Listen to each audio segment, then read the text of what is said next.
یہ سن کر آپ نے قدم اندر کھینچ لیا اور یاد الہی میں مشغول ہو گئے۔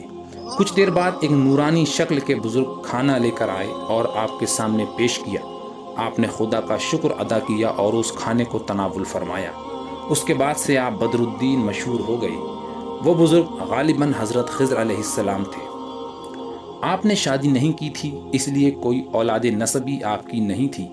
البتہ مولانا فخر الدین کو مثل اپنی اولاد کے پالا تھا اور ان کو بیٹا کہتے تھے۔ ان کو مجاہدات کرا کر کامل بنا دیا تھا اور خلافت سے سرفراز فرمایا تھا۔ مولانا فخر الدین فرماتے ہیں کہ ایک بار رات کے وقت میں پانی دینے کی غرض سے حضرت کے حجرے میں داخل ہوا تو دیکھتا ہوں کہ حضرت کا پلنگ خالی ہے۔ ادھر ادھر ڈھونڈا مگر کہیں نہ پایا۔ بڑی فکر ہوئی کہ حضرت کدھر گئے، سخت پریشان ہوا کیونکہ ایسا واقعہ پہلی بار ہوا تھا۔ اسی عالم میں حجرے سے باہر آیا ہی تھا کہ پیچھے سے آواز آئی کہ فخر الدین پانی کا کوزہ دے جاؤ۔ میں واپس پلٹا تو دیکھا آپ حجرے میں موجود ہیں۔ مجھ کو حیران دیکھ کر آپ مسکرائے اور فرمایا کہ گھبراؤ نہیں، میں صحیح سلامت ہوں۔ مکہ شریف غار ہرا میں عبادت کرنے گیا تھا۔ آج کی رات وہاں عبادت کرنے کا بہت ثواب ہے، مگر میری حیات تک یہ واقعہ کسی کو نہ بتانا۔ کرامت آپ کی بے شمار ہیں جن کا بیان اس چھوٹی ویڈیو میں ممکن نہیں۔ آپ کے دربار میں حاجت مندوں کا ہجوم لگا رہتا تھا۔ ہیبت و جلال کا یہ عالم تھا کہ بڑے بڑے اولیاء اور عظیم المرتبت مشائخ آپ کے سامنے سر نیچا کیے بیٹھے رہتے تھے۔ جب تک آپ خود کسی کو مخاطب نہ کرتے، کسی کی مجال نہ تھی کہ وہ آپ کے سامنے زبان کھولتا۔ آپ قطب الاقطاب حضرت خواجہ بختیار کاکی کی خدمت میں اکثر حاضر ہو کر اکتساب فیض کرتے تھے۔ ان کی نسبت سے آپ کو سلسلہ چشتیہ کا فیضان بھی حاصل ہوا۔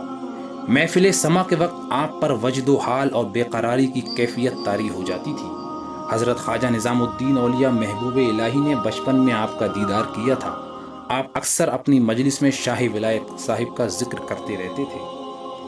شیخ جہانگیر سیاح جو اپنے وقت کے بلند پایا ولی تھے اور جو بے شمار ولیوں کی ولایت چھین چکے تھے، ایک بار آپ کی ولایت سلب کرنے بدایوں آئے تھے، لیکن آپ کی روحانیت و جلال کی باعث اپنی جان گنوا بیٹھے۔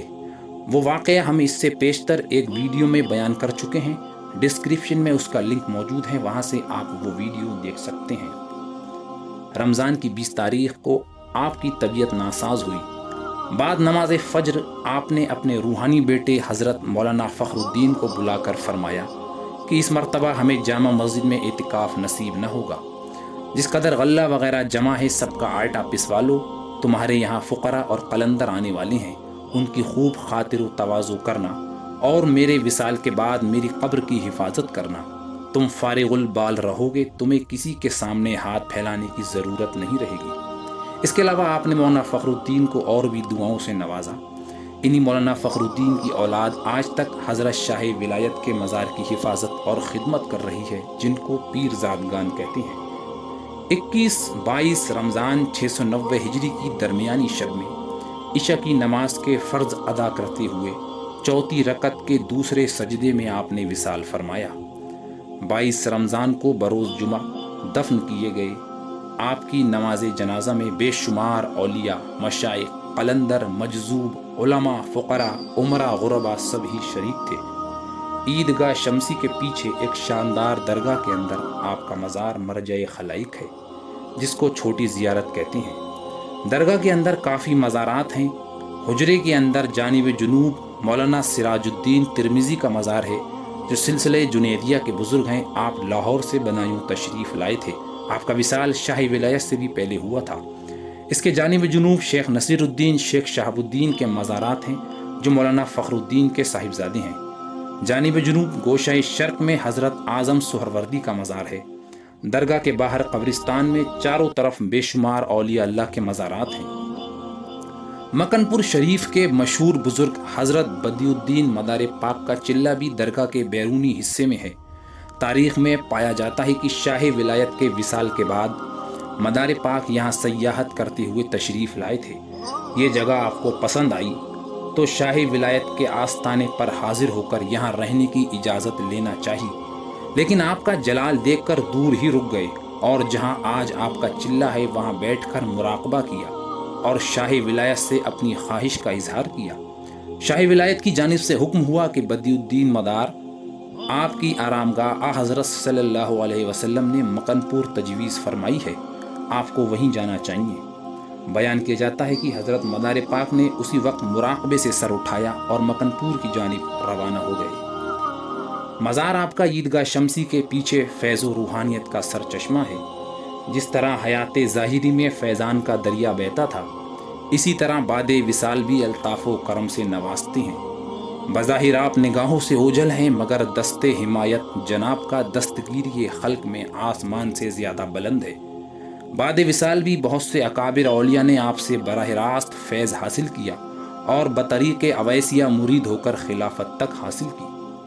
اولیاء اللہ کے ساتھ ساتھ بڑے بڑے بادشاہ شاہان وقت آپ کے دربار میں غلامانہ حاضر ہوئے ہیں۔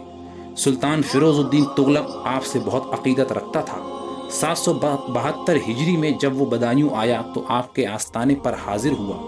3 گاؤں کی اراضی درگاہ کے لیے وقف کی۔ اس سے پیشتر 3 اور گاؤں کی اراضی دیگر خلجی سلاطین نے بھی درگاہ کے لیے وقف کی تھی۔ 792 ہجری میں ناصر الدین محمد شاہ آپ کے آستانے پر حاضر ہوا اور دوبارہ بادشاہ بننے کی منت مانی۔ بحکم خدا 3 ماہ کے اندر وہ دوبارہ دہلی کا بادشاہ ہو گیا۔ اسی سال اس نے درگاہ کی اثر نو تعمیر کرائی۔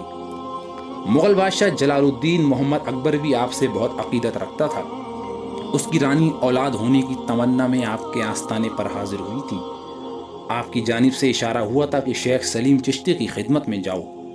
بادشاہ اکبر نے بھی آپ کی درگاہ کی مرمت و درستی کرائی تھی، جس کا کتبہ درگاہ کے اندر نصب ہے۔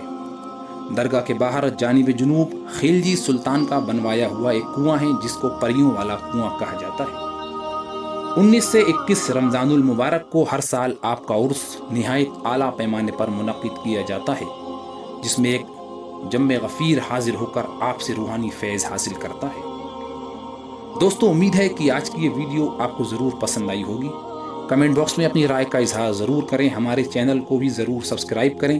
انشاءاللہ پھر ملیں گے ایسی کسی اچھی ویڈیو کے ساتھ۔ ہمیں دعاؤں میں ضرور یاد رکھیں۔ خدا حافظ۔ اس ویڈیو کو لائک کر کے اپنے احباب میں شیئر کریں اور چینل کو سبسکرائب کر کے بیل آئیکن کو بھی ضرور پریس کر دیں۔ جزاک اللہ۔